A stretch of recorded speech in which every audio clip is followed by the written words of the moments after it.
कुछ मैचेस सिर्फ स्कोरबोर्ड पर डोमिनेट नहीं करते, कुछ मैचेस ऑपोजिशन का कॉन्फिडेंस तोड़ देते हैं। कुछ मैचेस बताते हैं कि मोमेंटम कितना डेंजरस हो सकता है। और पीबीकेएस वर्सेस एलएसजी का ये मुकाबला ठीक वैसी ही कहानी बन गया, क्योंकि एक तरफ थी लखनऊ सुपर जायंट्स, जिसने पहले बैटिंग करते हुए एक स्ट्रॉन्ग टोटल खड़ा किया, लेकिन दूसरी तरफ थी पंजाब किंग्स, जिन्होंने चेज नहीं किया बल्कि पूरे टारगेट को कंप्लीटली डोमिनेट कर दिया। नमस्कार दोस्तों, स्वागत है आपका क्रिकेट फैक्ट्स बाय उमंग पर, जहां हम सिर्फ स्कोर नहीं बताते, हम बताते हैं मैच के पीछे की साइकोलॉजी, प्रेशर मोमेंट्स और वो हिडन फेजेस जहां पूरा मुकाबला बदल जाता है। तो शुरुआत करते हैं लखनऊ सुपर जायंट्स की बैटिंग से, और शुरुआत अच्छी नहीं रही। पहले ही ओवर में अर्शिन कुलकर्णी बिना खाता खोले आउट हो गए। फिर निकलस पूरन भी सिर्फ 2 रन बनाकर चलते बने।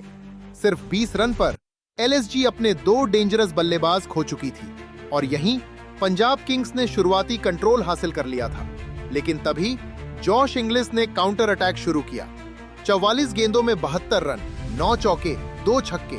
उन्होंने आते ही पीबीकेएस बॉलर्स पर प्रेशर डालना शुरू कर दिया, खासकर पेस अटैक को लगातार बाउंड्रीज के जरिए डिसरप्ट किया। दूसरी तरफ आयुष बदोनी ने आते ही मैच की पूरी एनर्जी बदल दी। सिर्फ 18 गेंदों में 43 रन, 5 चौके, 3 छक्के। उनकी इनिंग्स छोटी जरूर थी, लेकिन इंपैक्ट बेहद बड़ा था, क्योंकि मिडिल ओवर्स में उन्होंने रन रेट गिरने ही नहीं दिया। एक समय एलएसजी सिर्फ रिकवरी नहीं कर रही थी, बल्कि वापस मैच में कंट्रोल लेने लगी थी। और यही वो फेज था जहां पीबीकेएस पर प्रेशर धीरे धीरे बढ़ने लगा। फिर आए ऋषभ पंत, लेकिन यहां पंजाब किंग्स ने गेम अवेयरनेस दिखाई। पंत को फ्रीली एक्सेलरेट करने का मौका नहीं दिया। 22 गेंदों में सिर्फ 26 रन। यही मैच का बड़ा टर्निंग पॉइंट छिपा था, क्योंकि अगर पंत एंड ओवर्स तक सेट हो जाते तो स्कोर 220 के पार जा सकता था। लेकिन पीबीकेएस बॉलर्स ने मिडिल ओवर्स में लगातार प्रेशर बनाए रखा। फिर डेथ ओवर्स में अब्दुल समद ने फिनिशिंग की जिम्मेदारी संभाली। 20 गेंदों में 37 रन, 3 चौके, 3 छक्के। उन्होंने आखिरी ओवर्स में मोमेंटम जरूर दिया, लेकिन पीबीकेएस ने पूरी तरह गेम हाथ से निकलने नहीं दिया। Yuzvendra Chahal 4 overs 25 runs, 2 wickets.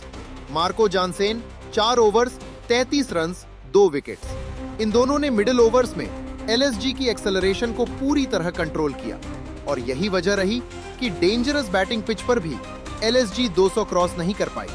20 overs खत्म होते होते लखनऊ सुपर जायंट्स पहुंच चुकी थी 196/6 तक। एक ऐसा स्कोर जो कॉम्पिटिटिव जरूर था, लेकिन कंप्लीटली सेफ बिल्कुल नहीं, क्योंकि दूसरी तरफ पंजाब किंग्स की बैटिंग फॉर्म पहले से ही बेहद डेंजरस दिखाई दे रही थी। 196 रन, एक ऐसा टारगेट जो T20 क्रिकेट में कॉम्पिटिटिव जरूर था, लेकिन कंप्लीटली सेफ बिल्कुल नहीं, क्योंकि दूसरी तरफ थी पंजाब किंग्स, एक ऐसी टीम जो प्रेशर में भी फियरलेस क्रिकेट खेलना जानती है। लेकिन चेज की शुरुआत पीबीकेएस के लिए बिल्कुल परफेक्ट नहीं रही। पहली ही गेंद पर प्रियांश आर्या आउट। मोहम्मद शामी ने आते ही पंजाब किंग्स को बड़ा झटका दे दिया, और कुछ ओवर्स बाद कूपर कॉनली भी सिर्फ 18 रन बनाकर चलते बने।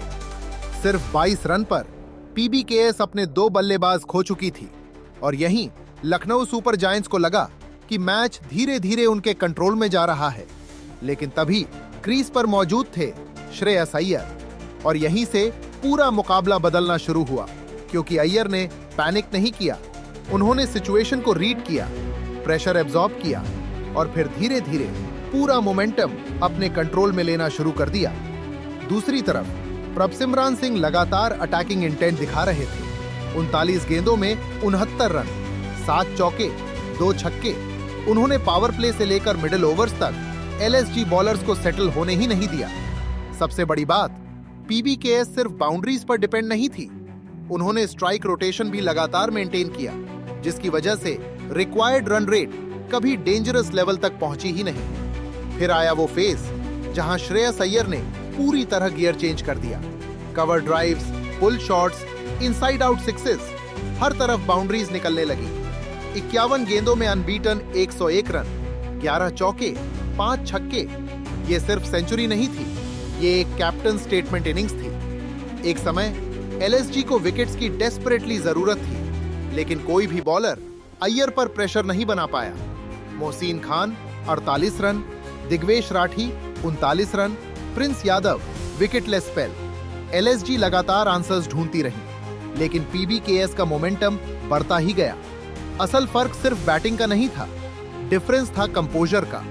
एलएसजी ने 196 बनाकर भी मिडिल ओवर्स में गेम कंट्रोल नहीं किया, जबकि पीबीकेएस ने प्रेशर सिचुएशन में भी स्कोरिंग को कभी स्लो नहीं होने दिया। 14 ओवर्स तक आते आते पंजाब किंग्स पहुंच चुकी थी 162/3 तक, और यहीं मैच लगभग खत्म हो चुका था, क्योंकि रिक्वायर्ड रन रेट अब प्रेशर नहीं, सिर्फ फॉर्मेलिटी बन चुकी थी। जैसे जैसे आखिरी ओवर्स आए, एलएसजी प्लेयर्स का बॉडी लैंग्वेज भी डाउन दिखाई देने लगा, और दूसरी तरफ श्रेयस अय्यर पूरी कामनेस के साथ मैच फिनिश करने की तरफ बढ़ते रहे। 18 ओवर्स खत्म होते होते पंजाब किंग्स ने टारगेट चेस कर लिया और लखनऊ सुपर जायंट्स को पूरी तरह डोमिनेट करते हुए 7 विकेट से मुकाबला अपने नाम कर लिया। और इस मैच के मैन ऑफ द मैच रहे श्रेयस अय्यर, 51 गेंदों में अनबीटन 101 रन। एक ऐसी इनिंग्स जिसने प्रेशर चेस को वन साइडेड विक्ट्री में बदल दिया। बाकी आपके हिसाब से इस मैच का सबसे बड़ा टर्निंग पॉइंट क्या था? जॉश इंग्लिश की एग्रेसिव बैटिंग या श्रेयस अय्यर की कैप्टन्स मास्टर क्लास? कमेंट करके जरूर बताइए। और अगर आपको ऐसे ही cinematic cricket analysis, deep match breakdown और हिडन मैच स्टोरीज पसंद है तो वीडियो को लाइक करें, शेयर करें और क्रिकेट फैक्ट्स बाय उमंग को सब्सक्राइब करना बिल्कुल मत भूलिए, क्योंकि यहाँ हम सिर्फ क्रिकेट नहीं देखते, हम मैच के पीछे छुपी कहानी समझते हैं।